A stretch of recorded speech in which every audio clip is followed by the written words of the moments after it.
Hello friends, welcome to my channel. तो दोस्तों आज हम सीखने वाले हैं फ्री हैंड पोर्ट्रेट ड्राइंग। तो चलिए दोस्तों शुरू करते हैं यार, बिना टाइम वेस्ट किए। ये मेरे पास एक A4 साइज़ की शीट है जो कि थोड़ी सी आप कह सकते हैं कि वैसे तो ये कार्ट्रेज शीट है, बट आप जो है अपने फेवरेट शीट ले सकते हैं, है ना। तो कोशिश करें बस आइवरी शीट ना लें, बाकी आप कोई भी कार्ट्रेज शीट या ब्रश हो जो आपको अच्छी लगे। तो कलर पेंसिल दोस्तों मैं यूज़ करने वाला हूं, तो मैं ये यार यहाँ पर निकाल के रख देता हूं कुछ इस तरीके से साइड में, ताकि आपको हेल्पिंग लाइंस और मेन लाइंस में एक डिफरेंस दिखता रहे, है ना। थोड़ा सा कलर डिफरेंशिएशन की वजह से काफ़ी अच्छा नज़र आता है।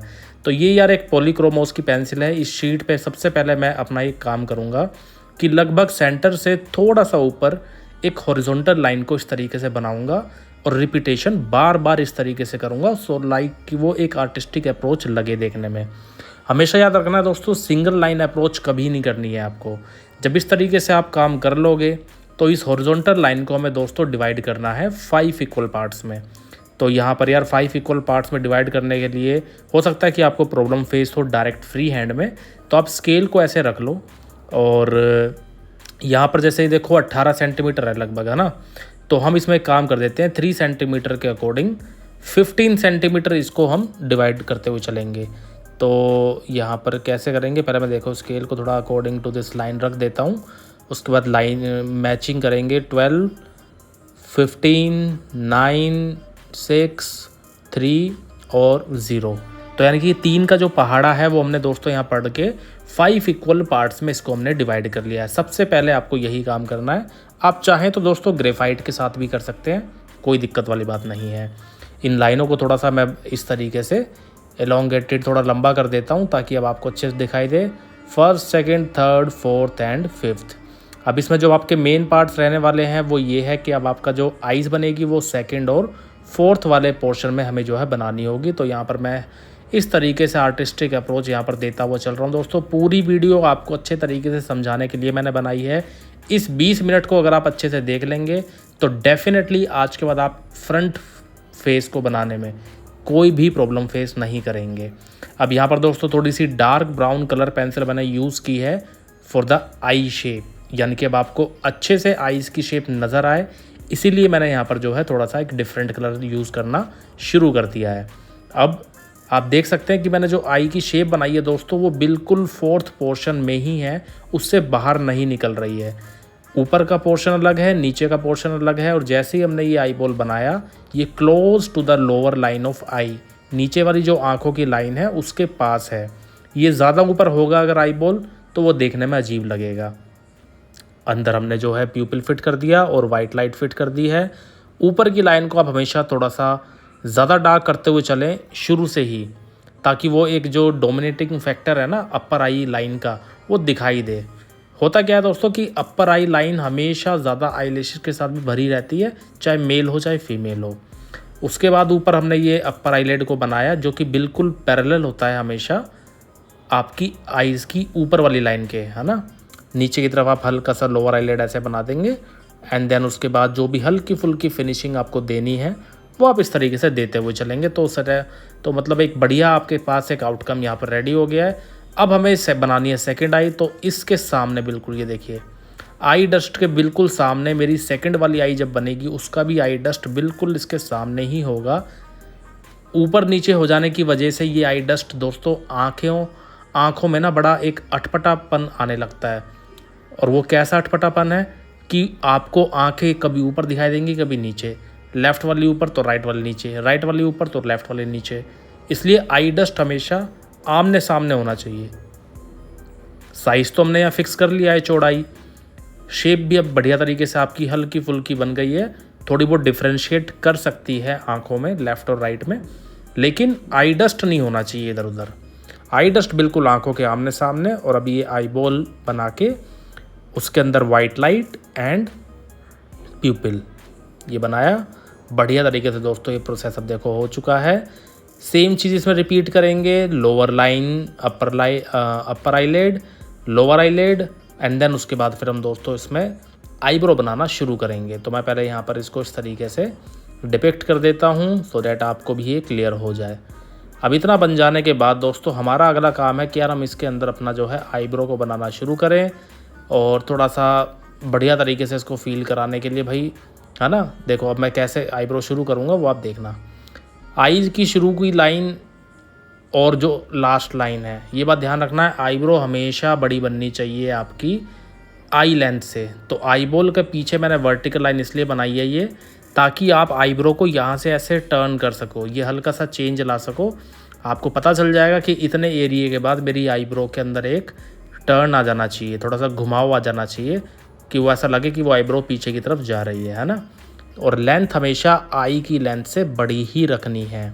तो यहाँ पर बढ़िया तरीके से यार मैंने अब देखो आईब्रो को भी यहाँ पर अटेम्प्ट कर लिया है, आगे से मोटी पीछे से पतली।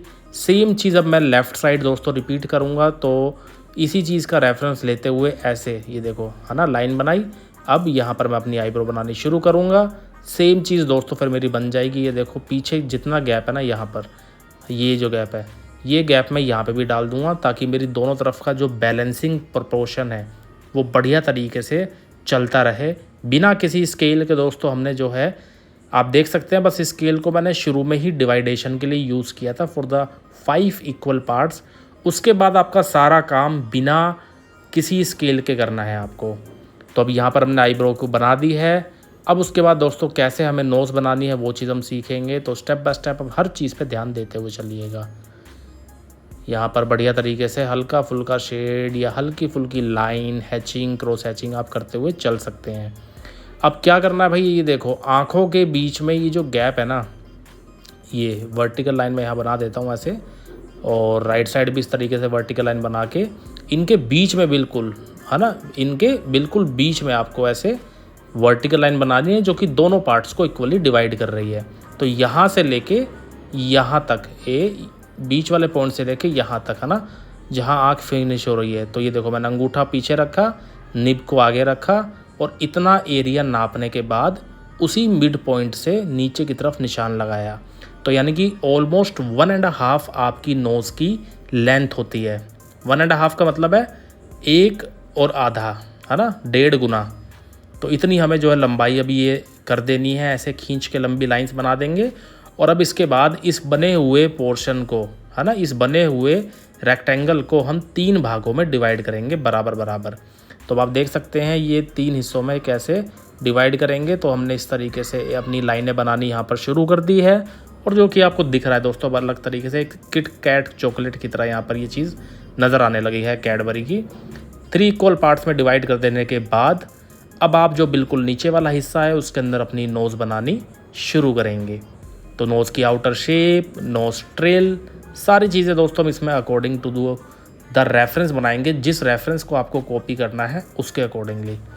तो यहाँ पर अब आप देख ही सकते हैं नोज़ की आउटर शेप इस बॉक्स के बाहर भी हल्की सी मेरी जा रही है, आपकी भी जा सकती है, कोई दिक्कत वाली बात नहीं है। प्लस डिपेंड करता है यार रेफरेंस के ऊपर कि रेफरेंस कितना ज़्यादा आपका जो है ना, मतलब आपको अलाउ कर रहा है कि यार नोज़ अगर किसी की ज़्यादा मोटी है तो आप लाइन के बाहर ज़्यादा ले जा सकते हैं, किसी की पतली है तो आप बॉक्स के अंदर भी बना सकते हैं। तो यहाँ मैंने इतनी जो है ऐसी नोज़ की शेप बना के और ये नोस्ट्रिल्स को इस तरीके से डिपिक्ट किया है।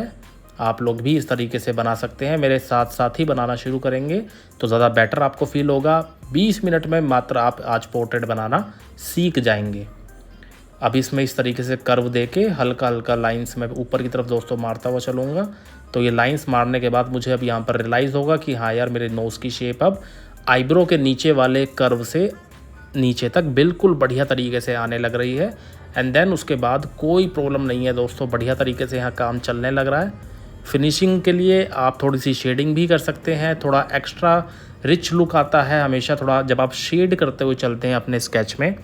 बिल्कुल लाइन के ऊपर डिपेंडेंट ना रहें, थोड़ा बहुत शेड कर देना एक हेल्दी स्केचिंग को दोस्तों माना जाता है। अब देखिए ये हल्की सी लाइन बना दी है। अब नोज़ के लिए भाई जो हमें करना है, नोज़ के लिए आप देख ही सकते हो ना, नोज़ के लिए अब हमें करना क्या होगा।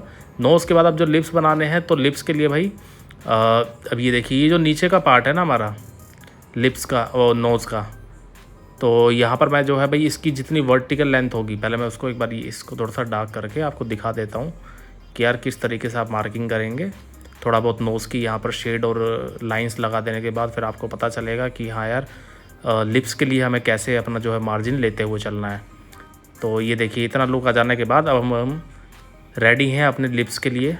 तो लिप्स के लिए क्या करना है यार, लिप्स के लिए अब आप मैं दोबारा से पेंसिल लेके ये जो आपका नीचे का पार्ट है, ये देखिए ये जो वर्टिकल लेंथ है ना, हॉरिजॉन्टल लाइन ये वाला पोर्शन, इतना ही पोर्शन आपको नीचे की तरफ लेना होगा सेंटर ऑफ नोज़ से, यानी कि नोज़ के सेंटर में ये जो मिडल लाइन है यहाँ से मैं ये देखिए इसको नीचे की तरफ खींचा और यहाँ पर ये अपने वी शेप बनानी शुरू कर दी ऐसे, है ना। तो ये लगभग दोस्तों हाफ आई के बराबर आपका गैप होता है नोज़ और लिप्स के बीच में, हाफ आई का गैप।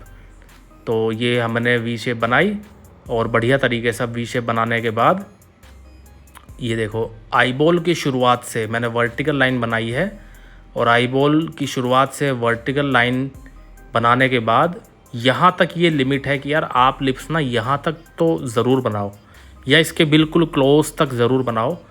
इससे ज़्यादा पीछे बनाओगे तो आपको दिक्कत हो सकती है, ज़्यादा पहले बना दोगे तो प्रॉब्लम हो सकती है, बट यहाँ तक आप जो है लिप्स को बनाते हुए चलो तो बढ़िया तरीके से आपको एक रिस्पॉन्स मिलेगा। बाकी लिप्स की शेप भाई आपको जैसी बनानी है, बस एक मेजर जो आपको बात याद रखनी है लिप्स बनाते टाइम वो ये है कि ऊपर के लिप्स हमेशा थोड़े पतले होते हैं, नीचे के लिप्स थोड़े से मोटे होते हैं, है ना। बाकी शेप आप जितनी खूबसूरत बनाना चाहते हैं, अपने अकॉर्डिंग बनाना चाहते हैं, वैसा बनाते हुए चले अपनी प्रैक्टिस के तौर पे। बस जब आप किसी रेफरेंस को बनाएंगे तो उसके अकॉर्डिंगली अपने लिप्स की आउटर शेप को बनाते हुए चलिएगा। तो ये देखो यार ये हमने बढ़िया तरीके से यहाँ पर अपने लिप्स की शेप को बना लिया है। अब उसके बाद ये मिडल लाइन को थोड़ा सा डार्क किया और डार्क कर लेने के बाद जो हल्का हल्का सा गेटअप मुझे अपने लिप्स के अंदर देना है थोड़ा शेड करके, वो मैं यहाँ पर दोस्तों शुरू कर दूँगा, सो डैट मेरा एक जो लुक है वो बढ़िया तरीके से यहाँ दिखने लगे। ये देखो, है ना, लाइनिंग डार्क कर देने से कितना ज़्यादा एक इम्पैक्ट पड़ता है। अब आपको अगर मैं यही पूरा काम दोस्तों ग्रेफाइट से करता ना तो यार आपको शायद समझने में भी प्रॉब्लम आती और जो मज़ा है ना वो शायद उतना ज़्यादा नहीं आता। कलर पेंसिल के साथ स्केचिंग करने का एक अपना ही अलग मज़ा है, ये चीज़ आप ट्राई करके ज़रूर देखना। तो यहाँ पर लोअर लिप में भी दोस्तों अब मैं हल्का हल्का सा शेड कर दूँगा जिससे कि एक लुक मेरा जो है बढ़िया आने लगेगा इसके अंदर। और बाकी दोस्तों ये देखो अभी कैसा आपको लग रहा है बनते टाइम, कमेंट करके आप लोग ज़रूर बताना, क्योंकि दोस्तों आपके कमेंट करने से जो मोटिवेशन मुझे मिलेगा अपने आर्ट वर्क को और ज़्यादा इम्प्रूव करने के लिए उसका कोई मुकाबला नहीं है। आप लोगों के प्यार और सपोर्ट की वजह से ही दोस्तों मैं आगे बढ़ना चाहता हूँ और बढ़िया तरीके से कंटेंट आपके लिए लेकर आता रहूँ, ये चीज़ करना चाहता हूँ। तो यहाँ दोस्तों हमारे फेस फीचर्स रेडी हो चुके हैं, डबल आइज़ बन चुकी है, उनके बीच में नोज़ को फिट कर दिया है और फिर उसके बाद हमारे लिप्स बन चुके हैं, राइट। अब इतना सब कुछ हो जाने के बाद अब इसमें एक ही काम बचा है कि यार हम अपनी आउटर शेप को बनाएं, चिन को बनाएं, माथे को बनाएं, बाल वाल को बना के चीज़ों को फिनिश करें। तो यहाँ पर हल्का फुल्का ये देखो हल्की सी डेप्थ दे लेने के बाद ये यहाँ पर हमारा एक लुक आ गया है। अब इसके बाद इसके अंदर और ज़्यादा डिटेल में कर सकता था बट मैंने इतना ही करके छोड़ा है दोस्तों, है ना। अब चिन के लिए हमें क्या करना है, ये जो लोअर लिप की लाइन है ना, यहाँ से यार मुझे ये जो पूरी वर्टिकल लेंथ है ये लेनी है 1 आई। मैं यहाँ लिख भी देता हूँ ताकि आप लोगों को कोई प्रॉब्लम ना हो समझने में। ये 1 आई का गैप होगा, यहाँ पर मैंने आपको समझाया था ये हाफ आई का गैप है, और ये जो नोज़ की पूरी वर्टिकल लेंथ है ये 1.5 आई है, यानी कि एक आँख प्लस आधी आँख। तो यहाँ 1.5 आई मैंने लिख दिया दोस्तों, है ना। इससे आपको आइडिया हो जाएगा और बढ़िया तरीके से आप अपने रेस्पॉन्स करके चीज़ों को बनाना शुरू भी कर सकते हैं। तो यहाँ से भाई अपना 1 आई का लेंथ हम ले लेते हैं। तो अंगूठे को पीछे रख के मैं पहले इसको नाप लेता हूँ। देखो वर्टिकल लाइन बनाई, है ना, दोनों तरफ आँखों की। अंगूठा पीछे रखा, निप को आगे रखा, ऐसे माप लेके आप अपनी चीज़ों को फ्री हैंड के तौर पे काम में ला सकते हैं। लोअर लिप पे रख के अभी यहाँ पे मैं जो है भाई अपनी एक हॉरिजॉन्टल लाइन बना देता हूँ ऐसे, है ना। और पीछे जो अब हमारी देखो पीछे के जो बॉक्सेस अब बचे हुए हैं इनको, ये जो पूरी हमारी लेंथ है ना ये इसको आधा करना है ऐसे, है ना। यहाँ से आधा किया और ये यहाँ से इसको भी आधा किया कर दिया ऐसे आधा। बस अब इसके बाद अपनी जो आउटर शेप को दोस्तों बनाना शुरू कर देना है बढ़िया तरीके से। जैसे भी आउटर शेप है आपके फेस की, मोटी पतली बैलेंस्ड, जैसे भी आपको दिख रही है रेफरेंस के हिसाब से बनानी आप शुरू करें। एंड देन उसके बाद आपको मिलेगा अपना एक बढ़िया आउटकम अपने पोर्ट्रेट का। चीज़ें एकदम मक्खन बढ़िया तरीके से चल रही हैं यहाँ पर। आई होप आपको हर चीज़ें दोस्तों अच्छे समझ में आ रही होंगी। कमेंट करना बिल्कुल मत भूलिएगा दोस्तों आप लोग ना। तो बने रहिए वीडियो में और देखते रहिए आगे।